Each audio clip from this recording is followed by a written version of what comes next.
Well, hello. This is Blanca, and today I'm going to talk to you about Microsoft 365. So, the first thing that we're going to do is we're going to log into office.com on the web,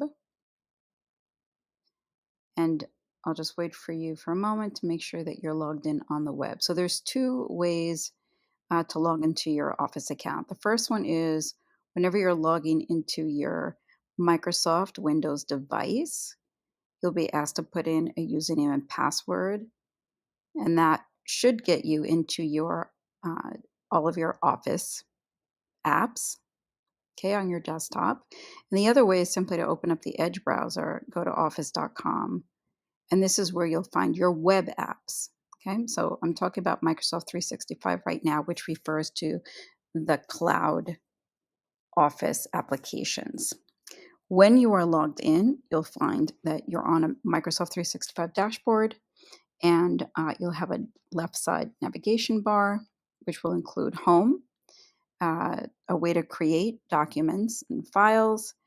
You can find your content here. You'll see a feed of all the activity that's going on as you use your Microsoft apps. You'll see a button for apps, and then you'll just continue to scroll down and you'll see some additional apps, which are shortcut apps there. Okay. Then, if you go all the way to the top, you'll find what looks like a waffle. So if you click on that waffle, you'll get an expanded menu, and then you will see additional applications, which include things like Outlook, OneDrive, and Word. And if you go all the way down, you'll see that it says explore all of your apps, and that will take you to a larger window, right? The important thing to note is that when you are using applications on the web, that all of your documents are being stored in the cloud, and they are being stored really on Microsoft's computers. Uh, that's what it means. That is opposed to being stored on your desktop, on your actual hard drive on the computer that you're using. And what I like about using Microsoft 365 is that your files are always available. So if I am using a different computer and I log into office.com on a browser, I have access to my files. If I make changes to the files, they're automatically saved. Every couple seconds, I think they're saved. And so I don't have to worry about remembering to save my document, which, if you're working on a desktop application, unless you have autosave turned on, you run the risk of losing an unsaved file. Okay. The other thing about using the web apps is that if you are using a mobile device, a tablet, a phone, okay, a smartphone to do work, you know that you're using the web app. Any changes that are made there will show up if you the next time that you open up a computer and you log in uh, on a browser, you'll find that the changes have been made and all your modifications have been saved. All right. So that's one of the things that I really love about using the web apps. Your web apps are not always as powerful or don't always have the same features as your desktop applications. Okay. And that's especially true when it comes to like a tool like Excel. You will find that, let's just open up the Excel web application for a moment just so that you can see. And those of you who use Excel will notice the familiar ribbon here. Okay. So you'll notice that you still have the menus, which include file, home, insert, share, page layout, etc. But you won't always have the same features in the web application of Excel as you will on the desktop. Okay. But for the most part, the features are similar. A couple things that I can show you that will be similar across all the applications on the web. On the right-hand side, you'll see buttons that include comments, catch up, which will show you revision histories. You'll see buttons that will allow you to change from editing mode to viewing mode. Of course, if you only have viewing rights, you won't see that. You'll have the ability to open up that particular document in a desktop application, because the truth is you won't always need the desktop application. And then you'll have the share button. And the share button is important because this is how you share documents with people. Okay. You can share documents with someone who just needs to view the document you're working on, but not necessarily make changes. But you can also share the document with editing rights, and you can give a collaborator editing rights, and that allows both of you to be able to work in a document simultaneously or asynchronously. So it doesn't really matter.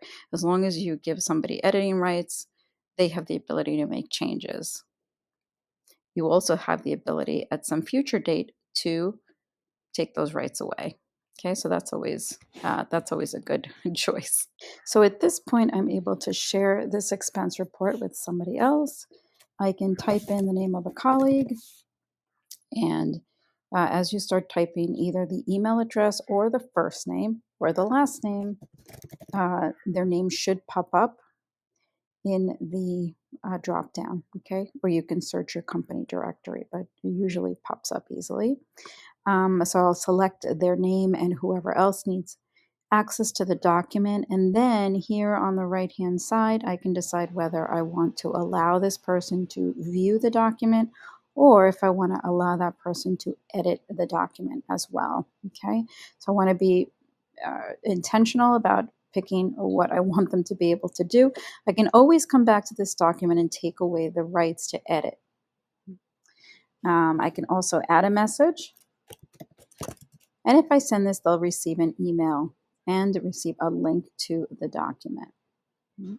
The other thing that I can do, since I can see I've already given access to this person, is I can, if I'm not sure who I've shared this document with, I can go here to the settings, to the gear.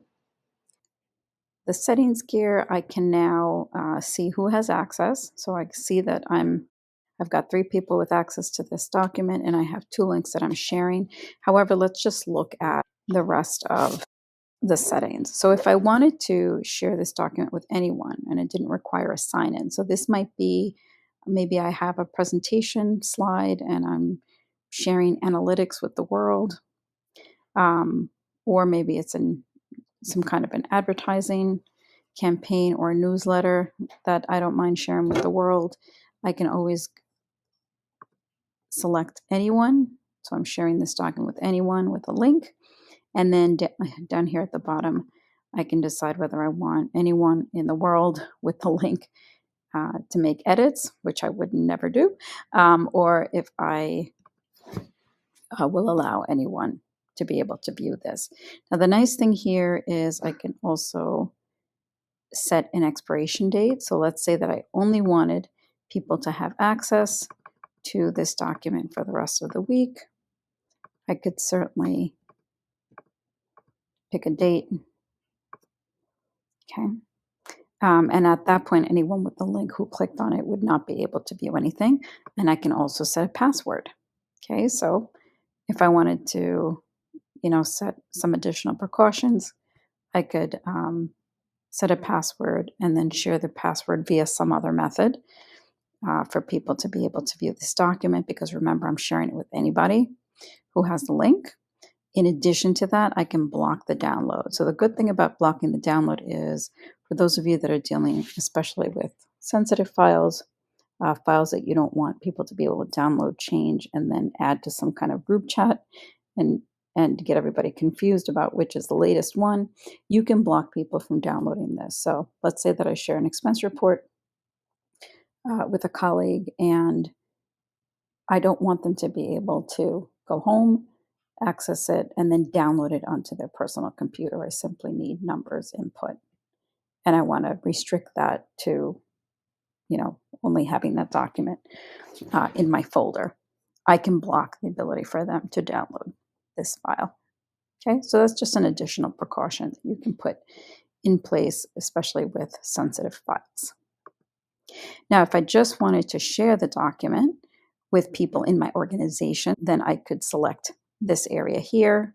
Underneath more settings, I could give them the ability to either edit or view. And again, I want to be careful with giving anyone in the organization the ability to edit, because when I'm creating a document, I usually want to be very specific about who I'm sharing this document with and who I allow access. And so more than likely, this is going to be can view. And again, if it's somewhat of a sensitive document, you don't want anybody to download it, you can turn that on. Uh, if I'm selecting this, this is what I had. I had in my previous section, it allowed me to share this document with certain people. So I can see that I've got 3 people here. Okay. If I select anyone in that group or I just click in that area, it will actually tell me who has access to the document.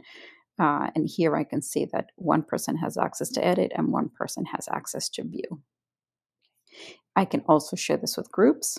I didn't share it with a group though. And then if I select the area that says links, it shows me the link to share to the people who can edit and the link to share to the people who can view. Alrighty. So that is the sharing settings in a nutshell. I will add that it's much, much easier to get used to the sharing settings when you actually practice using them. So if you are not someone who collaborates often with colleagues, and you're only sharing documents every once in a blue moon, every time you click on sharing, you might be a little confused or you might get overwhelmed because there are so many settings here. So in those cases, I would say just keep it simple. You're really just going to click on the area that says share. You're going to add someone's name here. I'm just going to add Anthony again, and then I'm going to give him the ability to edit. Okay.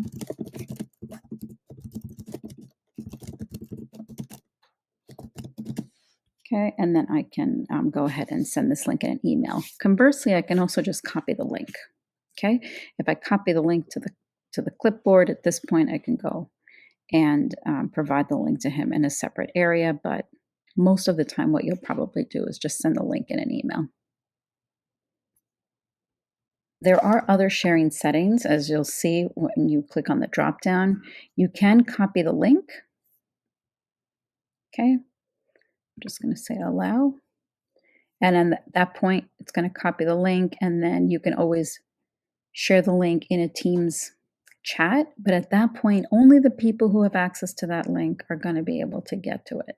Copy the link to the sheet is very helpful because remember, when you are working with large amounts of data, you can have multiple sheets in a workbook. And sometimes you just want to guide people to that one sheet. So if this had February's expenses, and I wanted specifically to remind Anthony that he had to fill this piece out, then I might say copy link to the sheet. All right, so I've got the link, and now at this point I can send it in a chat to him, send it in an email, send it via some other way, but it's very easy then for him to click on the link. It will bring him right to this page.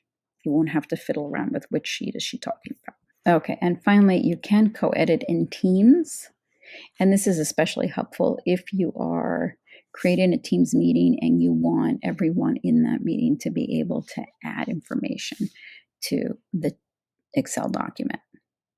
All right. But most of the time, you are only going to click on share and you'll take it from there.